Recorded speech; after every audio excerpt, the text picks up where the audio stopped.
श्री गुरुभ्यो ओम मातृशक्तये नमः। ओम असतो मा सद्गमः तमसो मा ज्योतिर्गमः मृत्योर्मामृतम्।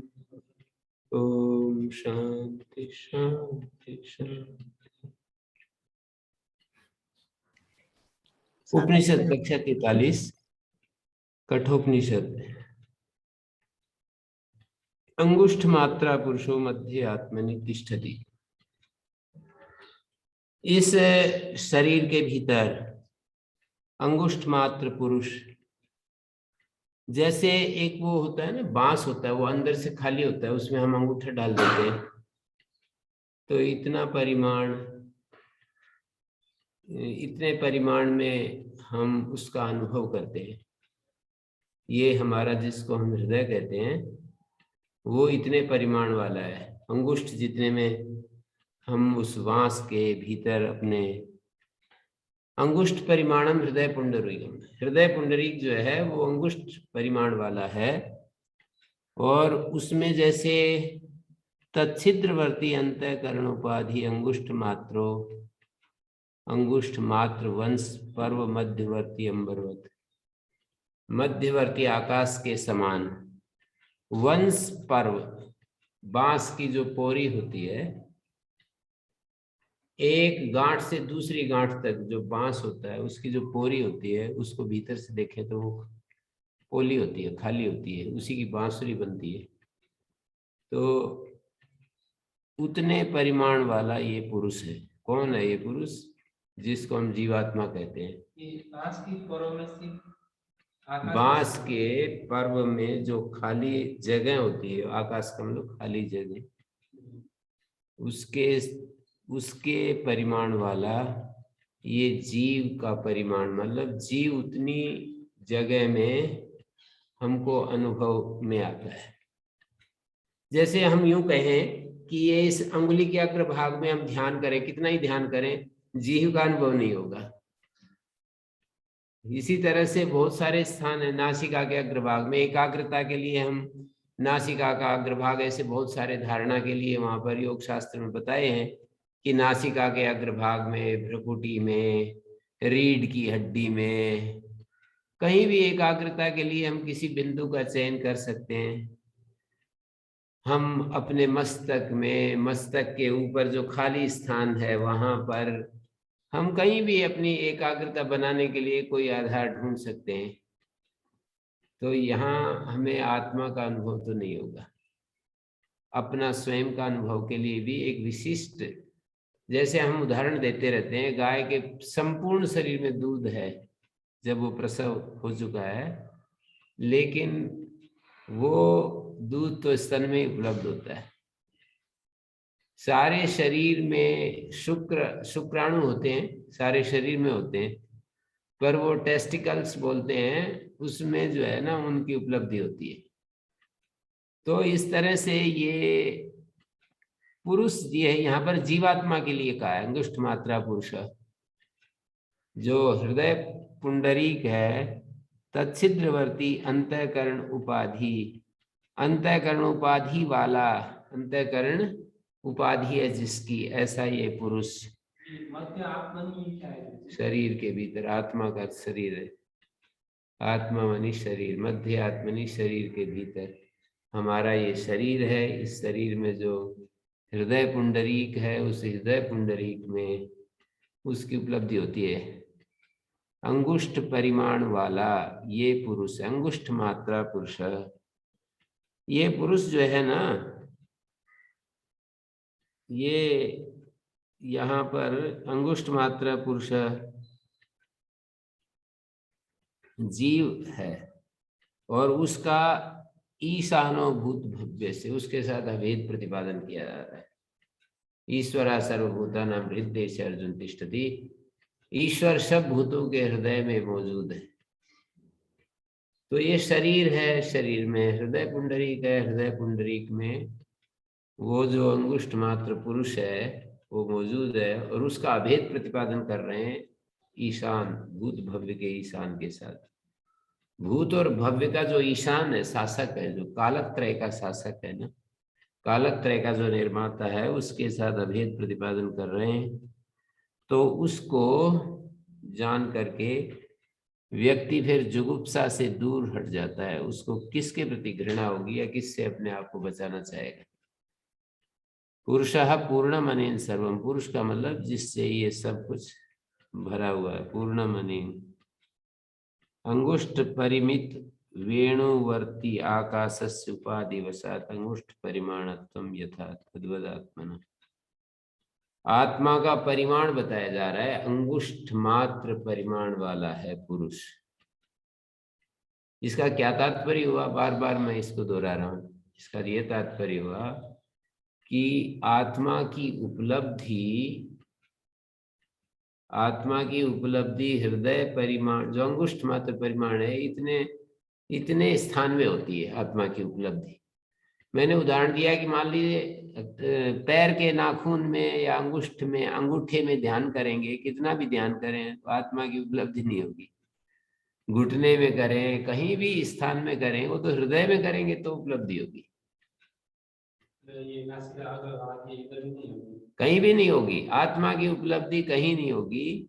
हमें अपने स्वरूप की उपलब्धि हृदय में होती है। उस दृष्टि से अंगुष्ठ परिमाण वाला हृदय कहा गया है यहाँ पर। अंगुष्ठ का जो परिमाण दिख रहा है, ये अंगुष्ठ नहीं है, ये दिख रहा है मेरे को, ये अंगूठा दिख रहा है। इतना अंगूठे को उसमें पोले जगह में यदि हम डालते हैं तो इतना बांस के भीतर जो छिद्र होता है वो इतना ही तो होता है। बांस के भीतर आप देखना कभी, बांस के भीतर जो छिद्र होता है इतना ही होता है। तो उसके समान अंगुष्ठ परिमाण वाला है ये पुरुष, ये जीव।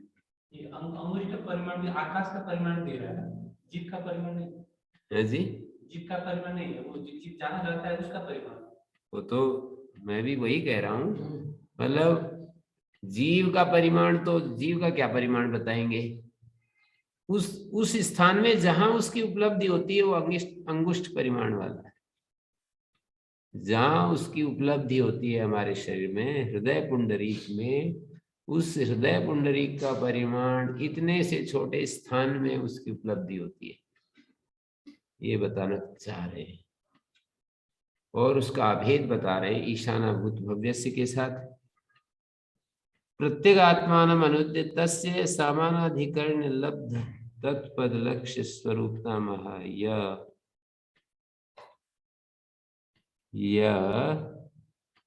हृदय पुंडरीकम तत्छिद्रवर्ती पुरुषा मध्य आत्मनि शरीरे तिष्ठति यह तम आत्मानम ईशानम भूत भव्यस्य विदित्वा,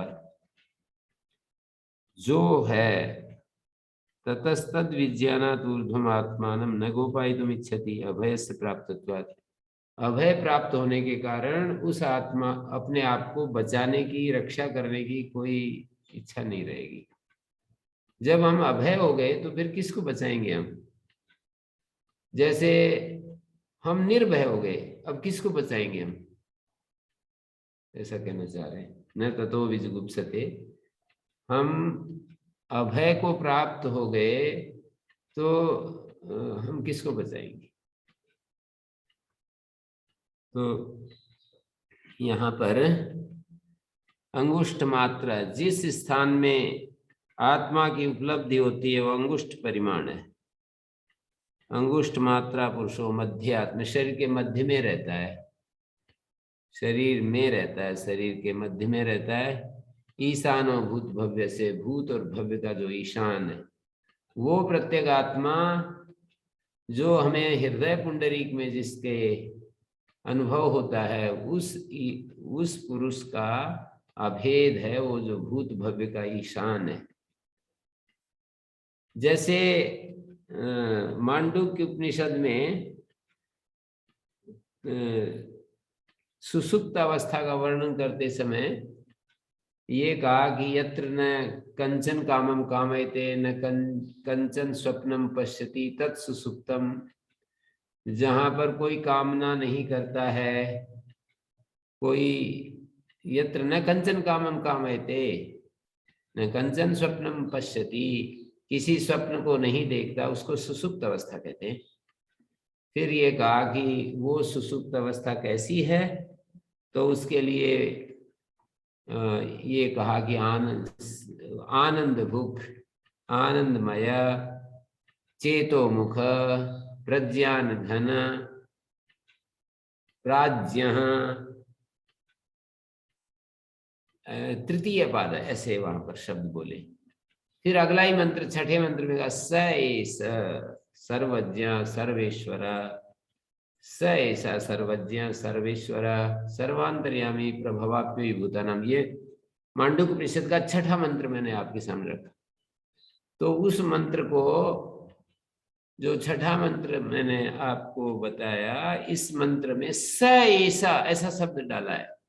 स ऐसा ऊपर वाले मंत्र में जो कहा है उसको स ऐसा कह रहे हैं, अर्थात वो जो ईश्वर जिसको कहते हैं, सर्वज्ञ सर्वेश्वर सर्वव्यापक सर्वांतर्यामी, सारे भूतों का जो प्रभव और अप्य है, उत्पत्ति स्थान और प्रलय स्थान, उसको संकेत किया। स ऐसा, जो सुसुप्त पुरुष है उसका अभेद कर रहे हैं, जो प्राज्ञ है वही सर्वज्ञ सर्वेश्वर सर्वांतर्यामी प्रभवाप्य विभूतानाम कह दिया। स ऐसा। तो यहाँ पर ये उपनिषदों में बार बार उस प्रत्येक आत्मा को, उस प्रत्येक आत्मा का वर्णन करके उसका अभेद बता देते हैं उसके साथ, सर्वज्ञ सर्वेश्वर इसके साथ। तो यहाँ पर भी इसी तरह से अभेद बता रहे हैं, पीछे भी अभेद बताया। ईशान, ये था ना, या इमं मध्वदम वेद, पांचवें मंत्र में, आत्मानं जीववंतिका ईशानम भूत भव्यस्य, जो ईशान भूत भव्य का ईशान है, जो मध्वद है, जो अपने कर्मों के फल का भोग करने वाला है, ऐसा जो जीवात्मा है उसको समीप से, समीप की जो निरतिशयता है वो कहाँ समाप्त होगी, तो अभेद में समाप्त होगी। जीवमंतिकात ईशानम भूत भव्य से, भूत और भव्य का जो ईशान है उसको जानकर न ततो विजुगुप्सते, फिर अपने को न गोपायितुम इच्छति। क्यों गोपायितुम न इच्छति? इसलिए अपने को बचाना नहीं चाहता अभय पद की प्राप्ति होने से। न विभाय मृत्यु, जगह जगह उपनिषद वेदों में, मूल संहिता में भी कहा, मंत्र में, तमे विद्वान न विभाय मृत्यु, उस परमात्मा को जानकर मृत्यु से डरता नहीं। सबसे बड़ा डर तो मृत्यु का ही होता है, बाकी भी बहुत सारे, अपमान का भय, पैसे खत्म हो जाने का भय, नौकरी छूटने का भय, और पुत्र वियोग का भय, किसी को सन्यासी बनने का भय, किसी माता पिता को गृहस्थ में जाने का भय, मेरा बेटा गृहस्थ में ना चले जाए, मैं तो ये चाहता हूँ कि सन्यासी बन जाए, और वो अंदर से डरता रहता है ये कभी गृहस्थ में ना चला जाए। मतलब कोई कोई, ज्यादातर तो सन्यासी ना बन जाए इसका भय रहता है। तो ऐसे चारों तरफ भय से आक्रांत है सारा वायुमंडल, सब कुछ भय से परिपूर्ण है। लेकिन ये तमे विद्वान विभाय मृत्यु, उसको जानने वाला व्यक्ति, यतो वाचो निवर्तन्ते अप्राप्य मनसा सह, वाणियां वापिस आ जाती है, मन के साथ लौट आती हैं। और फिर कहा यतो वाचो निवर्तन्ते अप्राप्य मनसा सह, उसको जानकर न विभेति कुतश्चन, न विभेति कदाचन, दो शब्द प्रयोग होते हैं, कभी भी भय को अनुभव नहीं करता है, कदाचन और एक कुतश्चन, मानी कोई निमित्त ही नहीं भय का, तो किस लिए भयभीत होगा। तमे विद्वान विभाय मृत्यु, उसको जानने वाला व्यक्ति मृत्यु के भय से पार हो जाता है।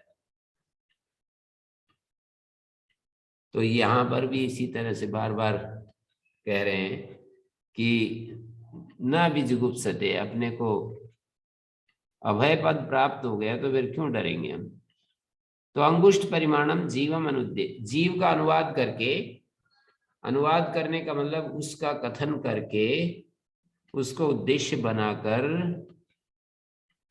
ब्रह्म भाव विधानात् विधीयमान विरोधात्, विधीयमान विरोध, ब्रह्म भाव का विधान कर रहे हैं, अंगुष्ठ परिमाण जीव का अनुवाद करके और ब्रह्म भाव विधान कर रहे हैं उसमें, लेकिन विधीयमान विरोधात् अंगुष्ठ मात्र अविवक्षितत्वात्, अंगुष्ठ मात्र की विवक्षा छोड़ देंगे और ब्रह्म परम वाक्यम, और ब्रह्म परक वाक्य है ये, ऐसा समझेंगे। तात्पर्य का विषय जो हमारा विधेय होता है उसके अनुरोध से उद्देश्यवाचक पद में लक्षणा मानी जाती है, न कि विधेयवाचक पद में। जिसका हम विधान करते हैं वो अपूर्व होता है, वो अज्ञात होता है, उसमें लक्षणा नहीं हो, तो जैसा है वैसा ही कहेंगे। लेकिन जो उद्देश्य, एक न्याय है मीमांसा का, तात्पर्य विषय विधेय अनुरोधेन उद्देश्यवाचक पदे लक्षणा, तो ये यहाँ पर अंगुष्ठ मात्र पुरुषो मध्य आत्मनि तिष्ठति, ये जो पुरुष है, ये जो जीव है, ये हमारे शरीर के भीतर रहता है, अंगुष्ठ परिमाण वाला, हृदय पुंडरीक होता है अंगुष्ठ परिमाण वाला। तो ये अंगुष्ठ परिमाण वाला के साथ में ये बांस की क्या उपमा यहाँ पर जोड़ दी भाष्यकार ने। तो बड़ा भी होता है, ये सोचता है बड़ा वृक्ष भी होता है, मोटा गोलाई में होता है, एक गांठ होती है, दूसरी गांठ होती है, उसके बीच में जो स्थान होता है वो एक एक लगभग रत्नी मात्र होता है, एक फुट का या 9 इंच का ऐसा बांस की पोरी होती है। उसको भीतर से यदि काट कर देखें ना, गांठ के पास से उसको यदि हम काट दें तो हम देखेंगे कि वो खाली स्थान मिल रहा है। गांठ को छोड़ो, गांठ के बीच में से पोरी को काटेंगे तो क्या होगा, पोरी को काटेंगे तो क्या होगा, पोरी को काट दिया तो भीतर देखिए क्या मिलेगा उसमें, छेद होता है, छोटा या हाँ छेद होता है। बड़ा बांस होगा तो बड़ा हो जाएगा, छोटा बांस होगा तो छोटा हो जाएगा। कैसे आप कह रहे हैं कि वो बांस में छेद ही नहीं होता, बांस के अंदर छेद होता है, कभी देखना आप, मैंने देखा है इसलिए मैं कह रहा हूं। तो उसको यहाँ पर दे दिया कि उसके अंदर अंगूठा डालें तो उसके अंदर चला जाता है, तो ये अंगुष्ठ परिमाण हो गया ना। तो आत्मा का उपलब्धि स्थान को पकड़ करके अंगुष्ठ मात्र पुरुष कह दिए। आत्मा का परिमाण अंगुष्ठ मात्र नहीं बता रहे, तो बहुत बड़ा हो जाएगा अंगुष्ठ मात्र परिमाण बताएंगे तो, और इतने परिमाण वाली चीज अनित्य हो जाएगी, क्योंकि जो भी मध्यम परिमाण वाली चीजें होती हैं वो नित्य नहीं होती। ये 2 ही चीजें नित्य होती हैं, या तो अणु परिमाण या महत परिमाण। अत्यंत सूक्ष्म परिमाण है ना, जैसे परमाणु को बोलते हैं नैयायिक लोग, नित्य बताते हैं क्योंकि वो अणु परिमाण है। आत्मा का भी अणु परिमाण या महत परिमाण, अणोरणीयान महतो महीयान ऐसा कहते हैं आत्मा के लिए, कि अणु से अणु है, महत से महत है। ये मतलब ये 2 बातें बोली जाती हैं उसमें, अणोरणीयान महतो महीयान। तो यहाँ ये बात कह रहे हैं कि अंगुष्ठ परिमाणम हृदय पुंडरीकम तत्छिद्रवर्ती अंतःकरण उपाधि, अंतःकरण उपाधि वाला अंगुष्ठ मात्र परिमाण वाला, अंगुष्ठ मात्र जो बांस होता है और उसकी पोरी होती है, उसके मध्य में जैसे आकाश होता है तद्वत। अभी कुछ आइडिया बन रहा है कि अभी भी ऐसे हवा में चल रही है बात। अंगुष्ठ पुरुषः पूर्णमनेन, उस पुरुष का मध्य आत्मनि तिष्ठति ईशानम भूत भव्य से न ततो विजुगुप्सते। जो भूत भव्य का ईशान है, वो जो पुरुष है उसको भूत भव्य का ईशान कह रहे हैं। पहले तो जीव का पकड़ा और उसका अभेद बता दिया। उसके साथ जो भूत भव्य का ईशान है उसको जान करके फिर अपने को बचाना नहीं चाहता, क्योंकि अभय पद प्राप्त हो जाता है। परमात्मा को जान लिया तो फिर डरेगा किससे? आत्मा तो नित्य है, और उसकी नित्यता को जिसने समझ लिया, किस बात से डरेगा? न विभेति कुतश्चन।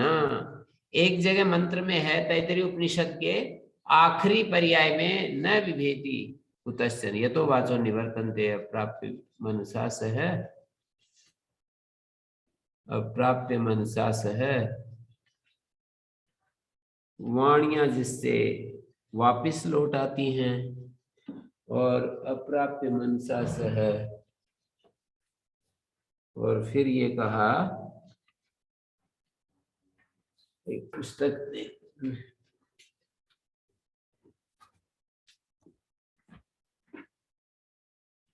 यतो वाचो निवर्तन्ते अप्राप्य मनसा सह। तैत्तिरीय उपनिषद के आखिरी में जाकर के ये बात कही कि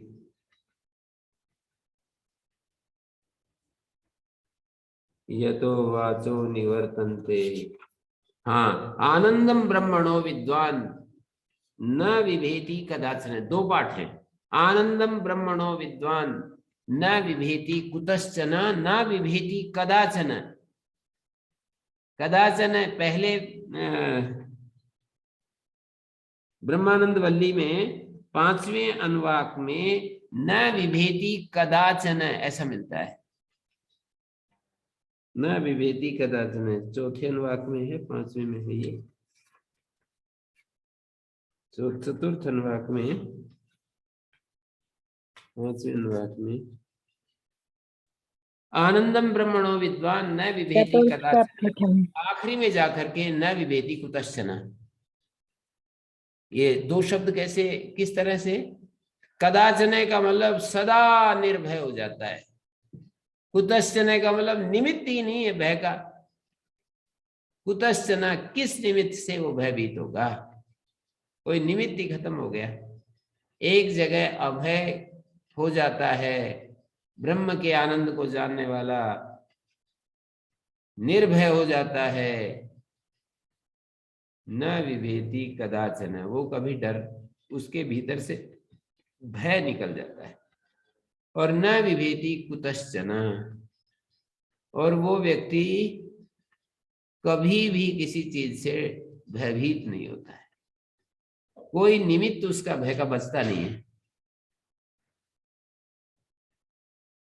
तो ये सारी बातें यहाँ पर अंगुष्ठ मात्र अविवक्षितत्वात्, अंगुष्ठ मात्र को हम छोड़ देंगे, वो तो केवल उपलब्धि के स्थान को, हृदय में उसकी उपलब्धि होती है, इसलिए उसको अंगुष्ठ मात्र कह दिया है। वहां रहने वाले को अंगुष्ठ मात्र कह दिया।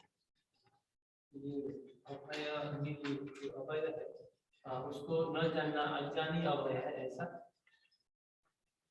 प्रश्न नहीं समझे। जो निर्भय हो जाता है, आनंदम ब्रह्मणो विद्वान न विभेति कदाचन, और एक जगह न विभेति कुतश्चन। ब्रह्म को जानने वाला व्यक्ति, आनंदम ब्रह्मणो, ब्रह्म के आनंद को जानने वाला व्यक्ति कहीं कभी भयभीत नहीं होता, सदा भय हो जाता है, किसी से भी भयभीत नहीं होता है, किसी से भी। अभी भय का जो कारण बन रहा है हमारे मन में, जो भय है वो आत्मा को न जानने से, और ये जिन चीजों को हम जानते हैं वो हाथ से निकलने लगती हैं, ये है। और इस शरीर को जानते हैं और व्यक्तित्व को जानते हैं, कहीं व्यक्तित्व का अपमान हो जाता है तो हम तो समझते हैं कि बस ढेर हो गए। हमारा व्यक्तित्व जब हाथ से निकल जाता है, जो हमने बनाया है, लोगों ने हमें कह कह करके हमको कुछ टाइटल दे दिए और हम मान लेते हैं कि हम ऐसे ही हैं। कोई कहता है कि आप तो बड़े महान हैं, बड़े तपस्वी हैं, बड़े विद्वान हैं, ज्ञानी धानी हैं, बड़े आदर्श गृहस्थ हैं। ऐसा भी यदि किसी ने कह दिया कोई गृहस्थ को, तो फिर अब वो एक अहम का रूप धारण कर लेता है, उसको वो स्वीकार कर लेता है। फिर दूसरा आकर के कहता है हम जानते हैं जैसा है। क्यों ज्यादा तुम इसके बारे में कुछ कह रहे हो? हम सब जानते हैं ये जैसा भी है, तो वो व्यक्ति हिल जाता है। क्यों? उसने अपनी एक इमेज बना ली थी ना लोगों के कहने से। लोग बार बार कहते कहते उसको एक इमेज बनाने के लिए बाधित कर दिया। वो बाधित क्या कर दिया, मतलब वो स्वीकार कर लिया उसने, किसी ने जबरदस्ती थोड़ी की थी, उसने स्वीकार कर लिया है कि मैं तो ऐसा ही हूं। और फिर उस इमेज के खिलाफ में कोई बोलता है तो हमारे को भय आता है, अपमान का भय, बिजनेस में हानि हो जाती है तो चोरी का भय, छापा पड़ने का भय। ये सारे भय इसलिए होते हैं कि वो हमारा हमारा हम चाहते हैं कि हमारा जो जीवन है वो चलता रहे, बीच में भग्न न हो। साधन के खंडित होने से, साधन के नष्ट होने से हम अपना ही नाश समझते हैं। साधन के नाश होने से, अपनों के नाश होने से, क्योंकि अपने भी साधन ही बनते हैं ना कुल मिलाकर के। हमारा, हमको ऐसा लगता है कि हम तो नाश हो गया हमारा, तो इसलिए हम डरते रहते हैं। और जो नित्य परमेश्वर को जानता है तो वो क्यों क्यों डरेगा? परमात्मा के नित्य स्वरूप को जिसने देख लिया, अनुभव कर लिया, जान लिया, तो क्यों डरेगा? ये संदेश बार बार दे रही है श्रुति। अंगुष्ठ मात्रा पुरुषा ज्योतिरिव अधूमकः, कहते हैं ये अंगुष्ठ मात्र पुरुष ज्योतिरिव अधूमकः, अधूमकम इति युक्तम ज्योतिष परत्वात्। ये लिंग व्यत्यय हो रहा है, अधूमकः की जगह अधूमकम समझ लीजिए। लिंग व्यत्यय का मतलब पुल्लिंग की, नपुंसक लिंग की जगह पुल्लिंग प्रयोग कर दिया है। अंगुष्ठ मात्र पुरुष है, ज्योति, धूम रहित ज्योति की तरह है, प्रकाश स्वरूप है ये। प्रकाश का मतलब ये बाहर लाइट जलती है ऐसा प्रकाश नहीं, मतलब एक ज्ञान का प्रकाश होता है ना, जिसमें चीजें ठीक ठीक दिखती हैं, कंफ्यूजन नहीं होता। ज्ञान का प्रकाश नहीं होता है तो फिर चीजें अस्त व्यस्त दिखाई देती हैं, सही से नहीं दिखाई देती। ईशानो भूत भव्य से, भूत भव्य का जो ईशान है, सैव अद्य सैव स्व, वही आज है वही कल है। सैव अद्य सैव स्व, वो ही कल है। एतद वही तत्, यही तो वो है जो तुम खोज कर रहे हो, जिसकी तुम खोज कर रहे हो। तो यस्तु एवं लक्षितो योगी भी हृदय, योगियों के द्वारा हृदय में जिसको लक्षित किया गया, ईशानो भूत भव्य से, भूत भव्य का जो ईशान है, स नित्य कूटस्थ अद्य इदानीं प्राणिषु वर्तमान,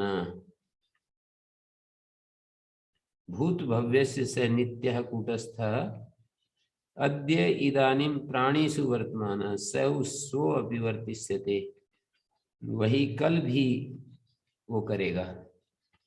सौ सोपि वर्तिष्यते नान्यः तत्समो अन्यस्य जनिष्यति, वही आज रहेगा वही कल रहेगा, कोई और उसके समान या कोई दूसरा कोई पैदा नहीं होगा।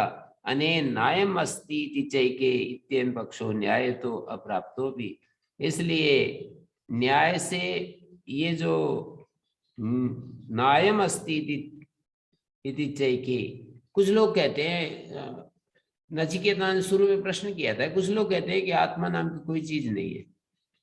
कुछ लोग कहते हैं उस आत्मा को जानना चाहता है। न्याय तो अप्राप्त भी, न्याय से वो अप्राप्त पक्ष भी स्ववचनेन श्रुत्या प्रत्युक्ता, अपनी इस वाणी के द्वारा उसका खंडन कर दिया है।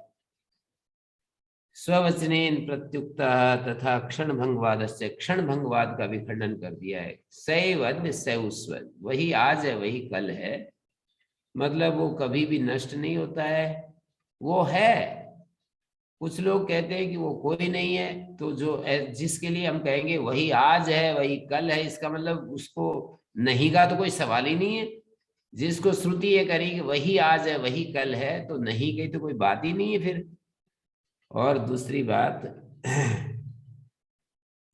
क्षण भंगवाद, क्षण क्षण में आत्मा नया नया आता रहता है, दीप प्रभा की तरह। दीपक की लौ की तरह, ऐसे कहते हैं। तो वो बात भी खंडित हो गई। सैव अद्य सैव स्वर, वही आज है वही कल है। तो यहाँ पर ये जो अंगुष्ठ मात्रा पुरुषो ज्योतिर्वैधूम का ज्योतिर्वैधूमकम ईशानो भूत भव्य से, भूत भव्य का जो ईशान है, नित्य है, कूटस्थ है, अभी प्राणियों में वर्तमान है, वही कल भी रहेगा। और आगे पुनः भी भेद दर्शन अपवादम ब्रह्मणा, भेद दर्शन का अपवाद ब्रह्म का बता रहे हैं। यथा उदकम दुर्गे वृष्टम पर्वतेषु विधावती, एवं धर्मान पृथक पश्यन्तान एवं विधावती। जैसे दुर्गम प्रदेश में ऊंचाई पर वर्षा हुआ बादल, जैसे कोई उदक बादल से गिरता है पर्वत के ऊंचे स्थान में, उच्छ्रिते वृष्टम वर्षा हुआ, सिक्तम पर्वतेषु पर्ववत्सु निम्न प्रदेशेषु, पर्व वाले जो निम्न प्रदेश हैं उनकी तरफ दौड़ता है। विकीर्णम सद विनश्यति, फैलता हुआ नष्ट हो जाता है। वो नीचे जब ऊपर से बरसता है तो फैल करके नष्ट हो जाता है, पर्वत ऊंचे स्थान पर बह जाता है, कहने का अभिप्राय है। तो वो बह जाता है। एवं धर्मान आत्मनो अभिन्नान पृथक पश्यन, ये आत्माओं को, धर्मान का मतलब आत्मना, यहाँ पर धर्म शब्द आत्मावाचक है। धर्मान आत्मना ददते इति धर्म, आत्मना द्वितीय बहुवचन है।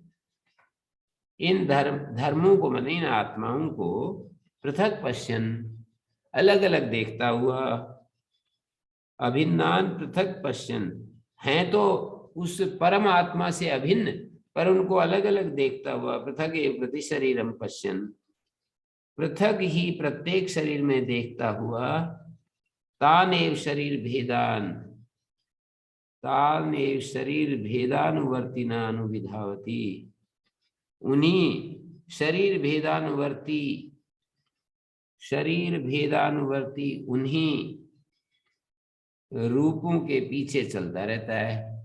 कि जैसे हमारे शरीर भेद के पीछे एक एक आत्मा दिखाई देता है ना, मैं एक अलग आत्मा हूँ, आप एक अलग हो, वे अलग है। शरीर भेद के पीछे पीछे शरीर भेदानुवर्ती न अनुविधावती, अनेन ये शरीर भेदम एवं पुनः पुनः प्रतिपद्यते, शरीर भेद को, बार बार शरीर ग्रहण करता है, बार बार जन्म लेता है, मरता है। शरीर भेदानुवर्तिनो अनुविधावती। तो यथोदकम दुर्गे, ये अज्ञानी व्यक्ति की स्थिति बतलाई। भेद दर्शन अपवादम ब्रह्मणा, भेद दर्शन का जो अपवाद है उसको, ब्रह्म के भेद दर्शन के अपवाद को यहाँ पर, अपवदन को ब्रह्म के भेद दर्शन अपवादन आह।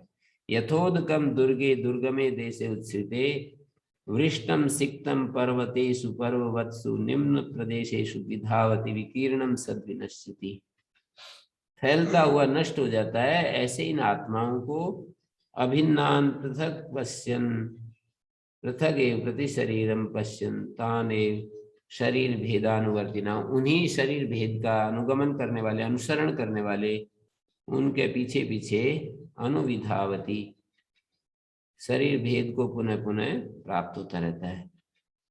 और चार शरीर मान ले, इनको शरीर को हटा देते हैं, केवल आत्मा ही रहेगा। तो ये जो आप चार आत्मा बनेंगे तो ये किस रूप में रहेंगे? मिलके एक होकर रहेंगे, अलग अलग रहेंगे? बिजली इस बल्ब में है, बिजली पंखे में है, बिजली एक किसी और यंत्र में है, किसी बड़ी फैक्ट्री में है। इन यंत्रों को हटा दें और बिजली बह रही हो, एक रहेगी, अलग अलग रहेगी। जैसे पंखे में भी बिजली है, पंखा इस उपाधि को हटा दो, और लाइट में, बल्ब में 1000 वाट का बल्ब है, 0 वाट का बल्ब है, और मतलब सूर्य जैसा महापिंड है, इतनी तेज बिजली हो तो बिजली एक रहेगी, उन उपाधियों को हटा दें तो बिजली एक रहेगी, अनेक रहेंगी? हाँ, तो आत्मा जो है उपाधियों के कारण से हमको पृथक पृथक प्रतीत होता है। उन सभी उपाधियों में जिस चैतन्य की बात की जा रही है वो चैतन्य तो एक ही है। तो यही कह रहे हैं ना, यथा उदकम दुर्गे वृष्टम, दुर्ग के ऊंचे प्रदेश में वर्षा हुआ पानी पर्वतेषु विधावती, पर्ववत्सु निम्न प्रदेशेषु, पर्व वाले निम्न प्रदेशों में दौड़ने लगता है, विकीर्ण होकर के नष्ट हो जाता है, विकीर्णम सद विनश्यति, एवं धर्मान पृथक पश्यन, ऐसे इन आत्माओं को पृथक देखने वाला, प्रति शरीर पृथक पृथक देखने वाला, तान एव शरीर भेदानुवर्तिनो अनुविधावती, शरीर भेद के अनुसार पुनः पुनः प्रतिपद्यते। और दूसरी तरफ यथा उदकम शुद्धे शुद्धम, शुद्धम उदके शुद्धम, शुद्ध शुद्धम उदकम शुद्धे सिक्तम, तदृशमेव भवति न तो तदेव द्वैत विशिष्ट अद्वैत विमुक्तम करना। देखिए, जैसे कि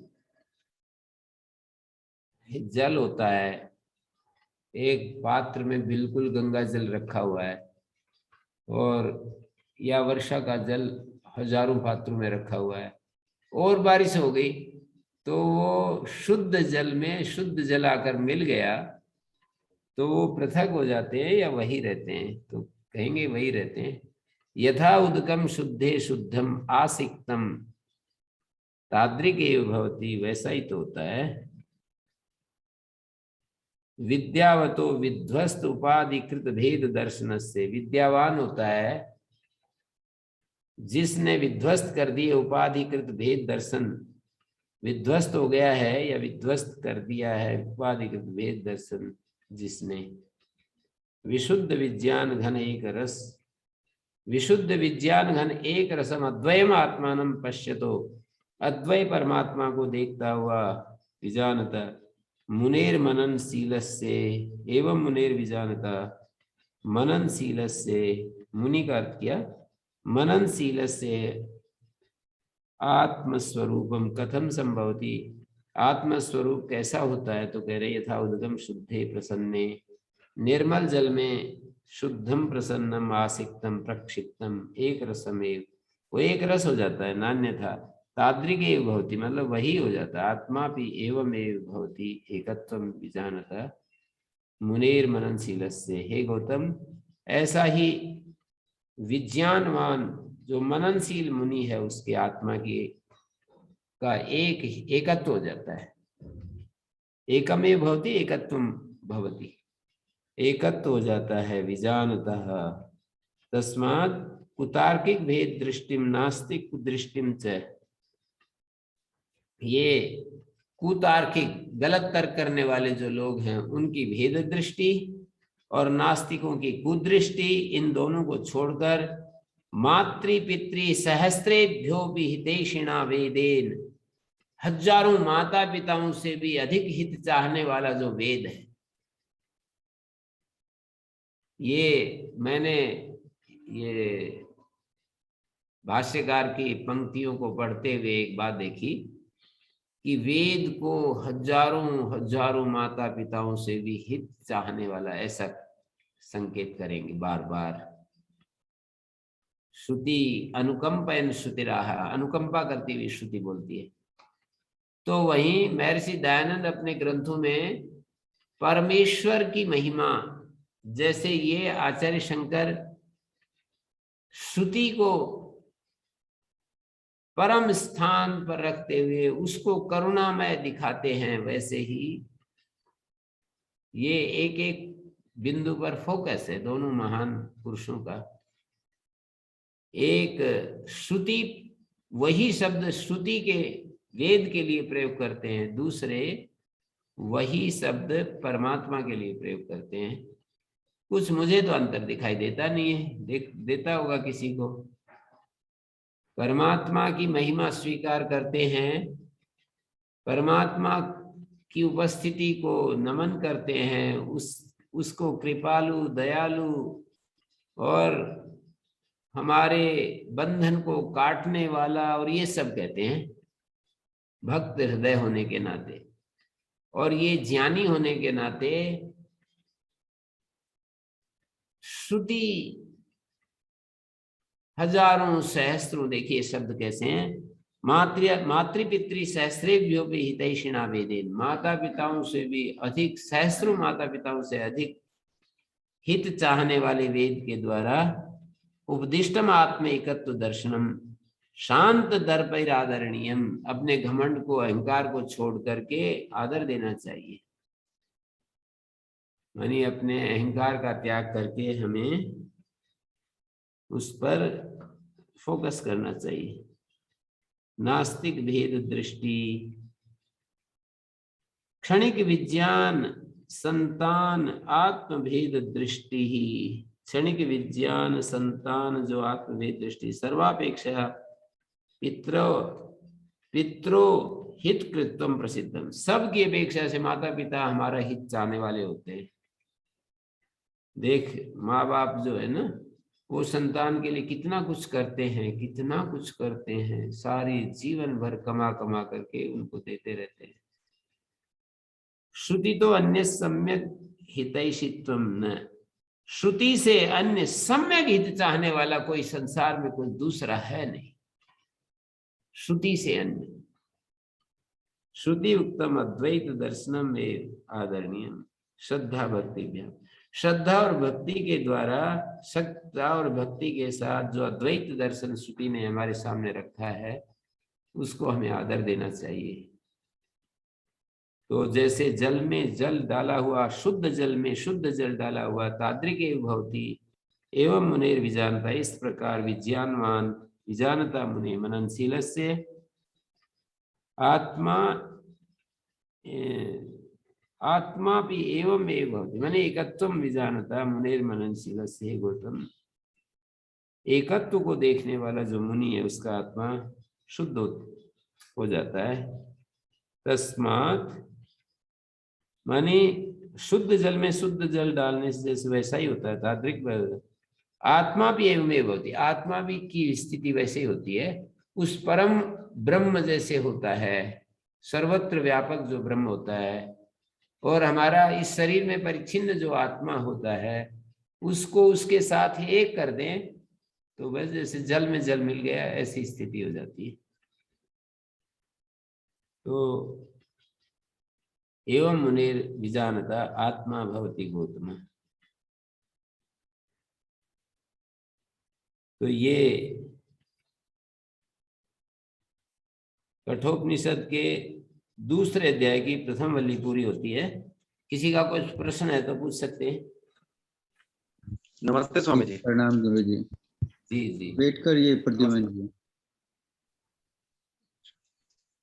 जी गुरु जी, मैं पूछ रहा था कि अपना जो अद्वैतवाद है वो हमें जैसे देश की सेवा के लिए सैनिक बनता है या कोई बड़ा उद्योगपति बनकर समाज सेवा करना चाहता है, उसकी तरफ ज्यादा प्रेरित नहीं होते, अपने ही ज्यादा क्या उस तरफ निषेध भी नहीं है। और कर्म का जैसे कि एक होते हैं कर्म, देखिए बृहदारण्यक में एक दृष्टि दी है, जैसे एक विवाह से पहले एक ब्रह्मचारी जो होता है वो ऐसे सोचता है कि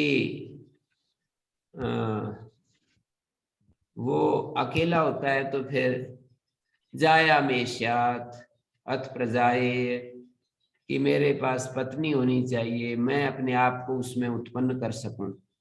अपने को जाया में उत्पन्न करना होता है, पत्नी में उत्पन्न करना होता है। फिर कहते हैं वित्तम मेषाद कर्म कुर्वीय, कि मेरे पास वित्त होना चाहिए, धन होना चाहिए, कर्म कुर्वीय, मैं जिससे कि कर्म करूं, कर्म कर सकूं।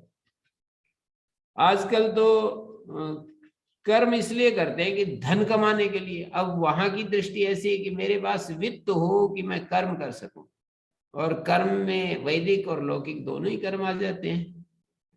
तो एक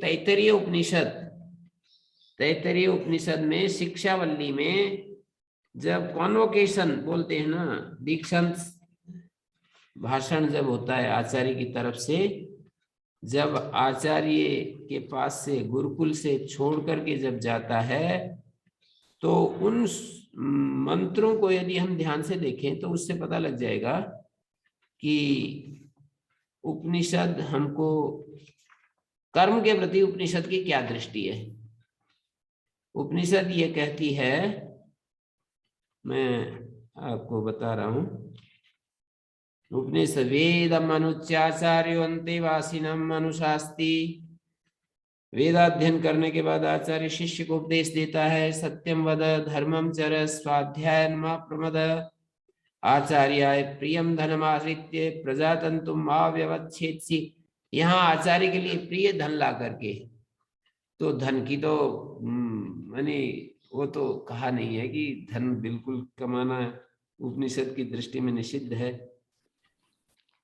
उपनिषद धन के कमाने की बात तो निषेध तो नहीं कर रहा है। धनम आरित्य प्रजातंतुम व्यवच्छेत्सि सत्यान्न प्रमदितव्यम धर्मान्न प्रमदितव्यम कुशलान्न प्रमदितव्यम। सत्य से प्रमाद नहीं करना, धर्म से प्रमाद नहीं करना, सत्य और धन और कुशल कार्यों से प्रमाद नहीं करना।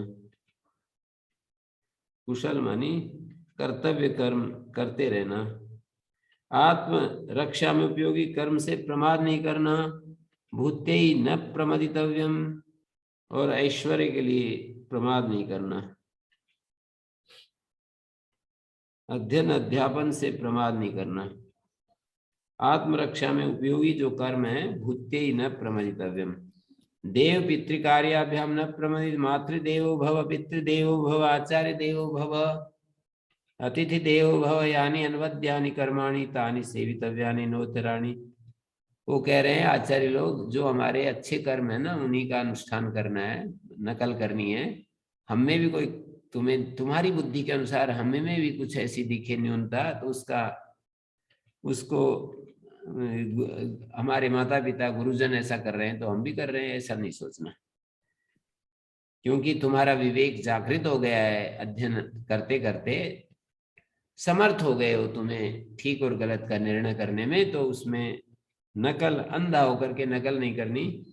यदि कुछ बात गलत दिखती है तो छोड़ देना।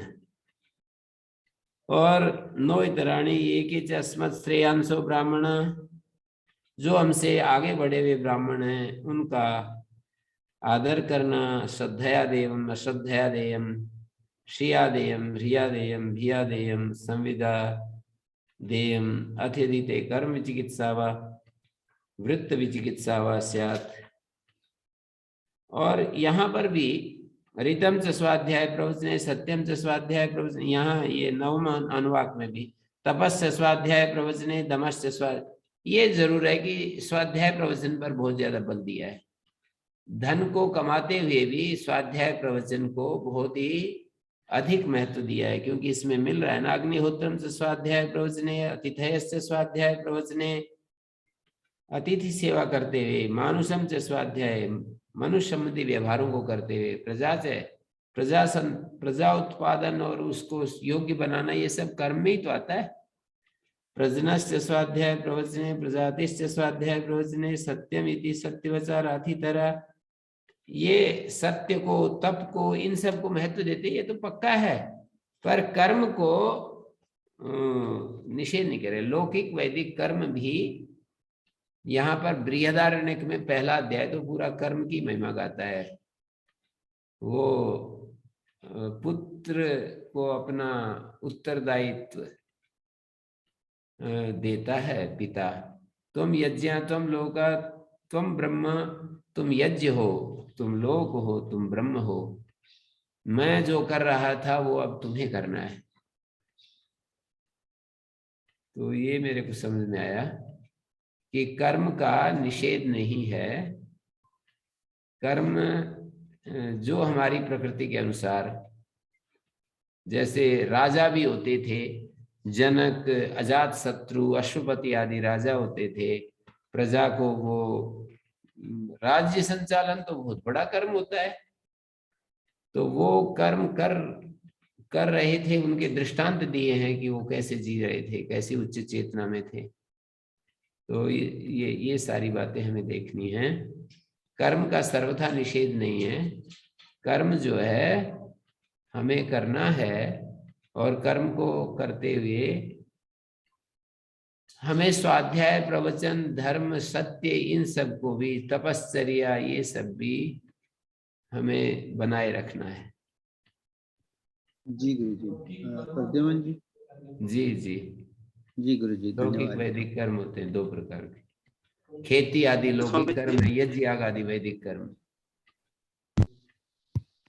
मकान बनाना, खेती करना और सड़कें बनाना, नहरें खुदवाना, सब लौकिक कर्म है। हाँ जी, बोलिए जी। स्वामी जी, मेरा जो केनोपनिषद है उसका चतुर्थ खंड है, उसका जो 5वां जो श्लोक है, अतः अध्यात्मम तद एतत् गच्छति इव मनोनेन।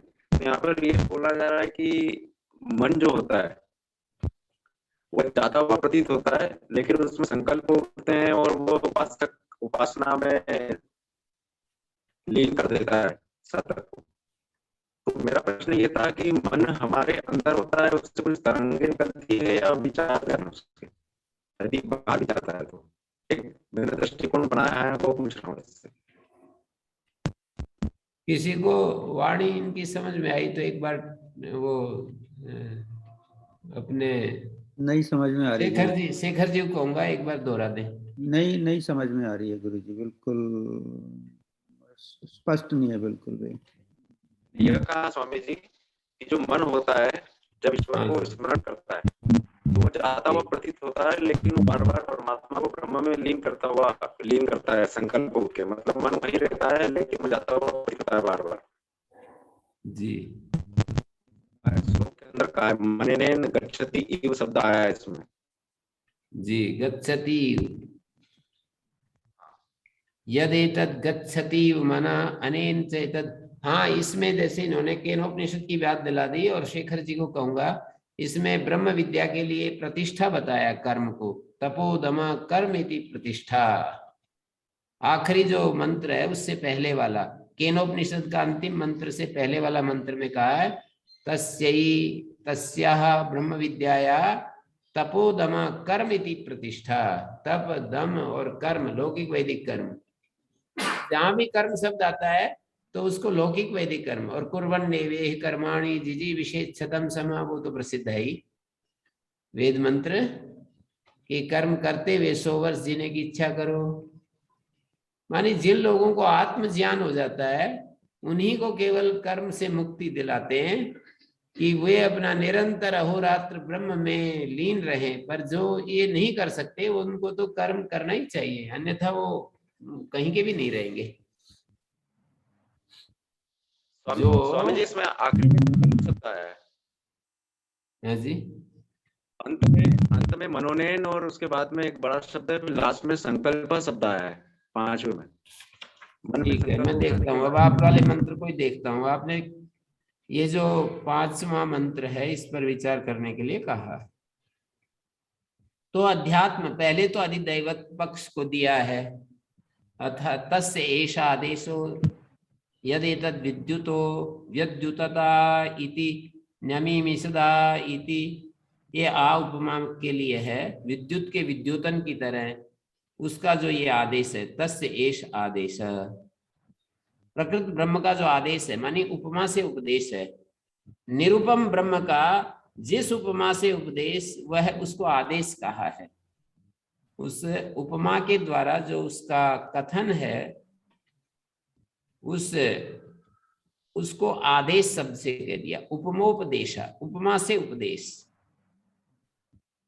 किन तद्यत् प्रसिद्धम लोके विद्युतो विद्युत, विद्युत के विद्युतन की तरह, जैसे विद्युत चमक गई एकदम, ऐसे ब्रह्म चमक जाता है, जैसे हमारे भीतर बिजली का जैसे प्रकाश हो जाता है, ऐसे वो परमात्मा, ये साथ जुड़े हुए हैं मंत्र, चौथा और पांचवा, इसलिए मैंने पहले चौथे को लिया। और आ उपमा की तरह, उपमा के रूप में प्रयुक्त है। विद्युतो विद्युतदा इति, विद्युत का विद्योतन के समान, जैसे कि एक बार बस चमक गई विद्युत। विद्युत ही सकृत आत्मानं दर्शयित्वा तिरोभूतम ब्रह्मदेवे, विद्युत की तरह एक बार दिखाकर तिरोभूत हो गया ब्रह्म देवताओं से। या विद्युत तेजा इति अध्याय, विद्युत का जो तेज है उसकी तरह है ये ब्रह्म।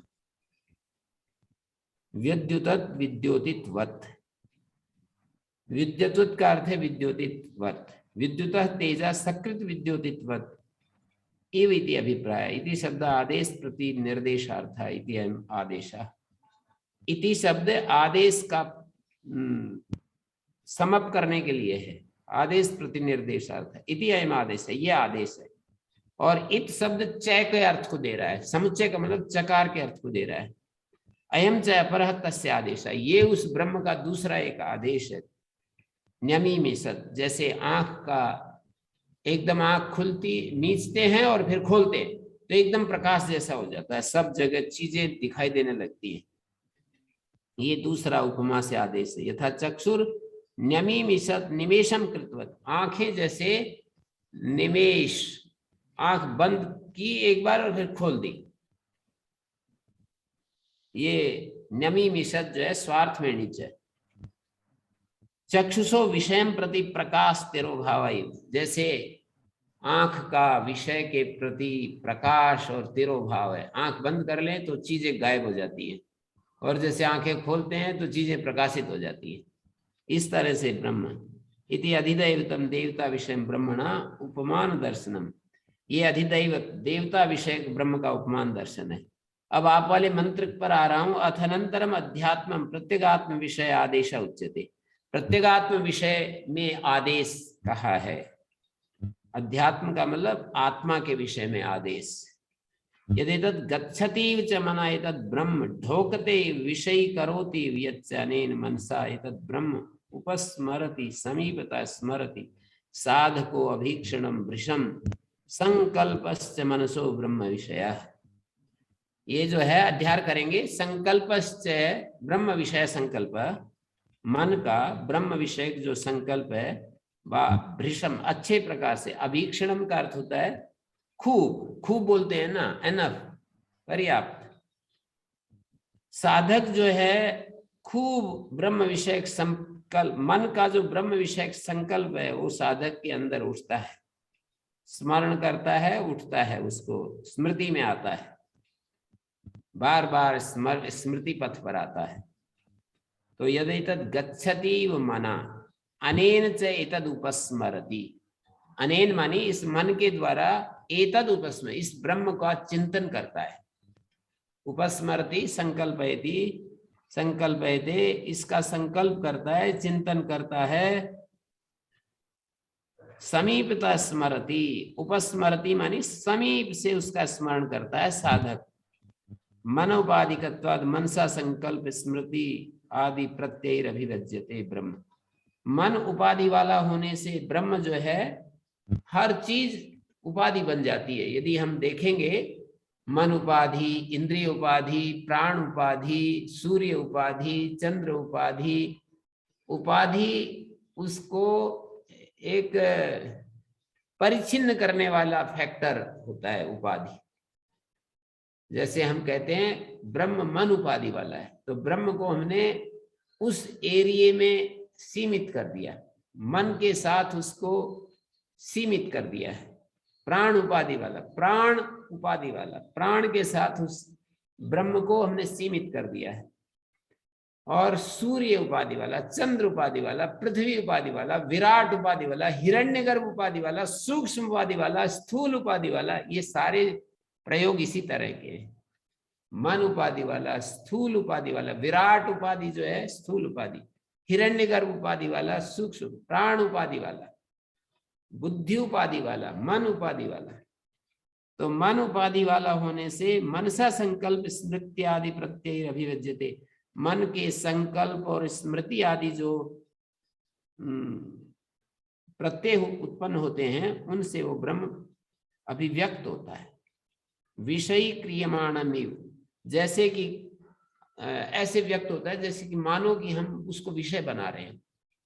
वो तो विषय कभी बनता नहीं, ब्रह्म हमेशा विषयी रहता है, लेकिन मन से जब चिंतन करते हैं तो ऐसा लगता है, ऐसा प्रतीत होता है कि मानो कि हम उसे अपना विषय बना रहे हैं, विषय बना रहे हैं। अतः शेष ब्रह्मणो अध्यात्म आदेश है, ये ब्रह्म का अध्यात्म आदेश है। विद्युत निमेश की तरह अधिदैवत पक्ष में जैसे कहा था, दुत प्रकाशन धर्मी अध्यात्मम से, जैसे अधिदैवत दुत प्रकाशन धर्मी था, एकदम प्रकाश हुआ और गायब हो गया, ऐसे ही अध्यात्मम, इस हमारे अध्यात्म में मन जो है प्रत्यय समकाल अभिव्यक्ति धर्मी, जैसे मन में कोई प्रत्यय उत्पन्न होता है, प्रत्यय समकाल उसी समय अभिव्यक्त धर्मी ऐसा आदेशा, उस समय ही जैसे ही कोई संकल्प उठा तो समझो कि ब्रह्म अभिव्यक्त हो गया, उसमें चैतन्य अभिव्यक्त हो गया उसमें। एवं आदिश्य मानम ही ब्रह्म मंद बुद्धि गम्यम भवति, इस प्रकार यदि हम समझाएंगे मंद बुद्धियों को भी समझ में आएगा कि ब्रह्म जो है और कुछ नहीं है। ऐसे प्रारंभिक छात्रों को जब हम बताएंगे कि हमारे मन में संकल्प उठता है तो उसी समय वो संकल्प के भीतर मैं परमात्मा को प्राप्त करूंगा, ऐसा संकल्प उठा, मैं ब्रह्म स्वरूप ही हूं, ऐसा संकल्प उठा, मैं ब्रह्मस्थ हूं, मैं ब्रह्म में स्थित हूं, तो उसी समय हमारे अंदर एक चेतना प्रकट होती है, ऐसा कह रहे हैं। ये ब्रह्म का आदेश है। नहीं निरुपाधिकम एवं ब्रह्म मंद बुद्धि भिराकलयितुम शक्यम, कहते हैं निरुपाधिक ब्रह्म को हम मंद बुद्धि जो लोग होते हैं वो कभी भी उसका आकलन नहीं कर पाएंगे। तो उपाधि में उसको, उपाधि में रख कर उसको हम समझेंगे। मन क्या कर रहा है, संकल्प कर रहा है, तो संकल्प में ब्रह्म ही से चेतना के रूप में, चेतना चाहिए ना। पत्थर में तो कोई संकल्प नहीं उठता, पत्थर में कोई किसी मिट्टी में ऐसा संकल्प नहीं उठता है। तो मन के संकल्प, मन में जो संकल्प होता है तो मन उपाधि वाला ब्रह्म अभीक्षणम उपस्मरति अध्यात्मम यदि तद गच्छति मना, मन जो है उसकी तरफ जा रहा है मानो।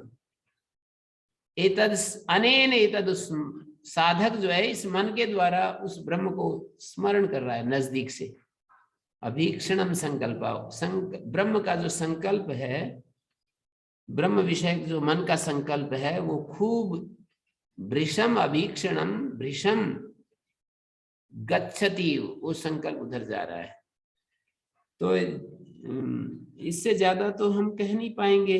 ये भाष्यकार ने जो कह दिया है वही मैंने फिर प्रयास किया है आपके सामने रखने का। धन्यवाद स्वामी जी, धन्यवाद आपका, बहुत बहुत धन्यवाद। ओम।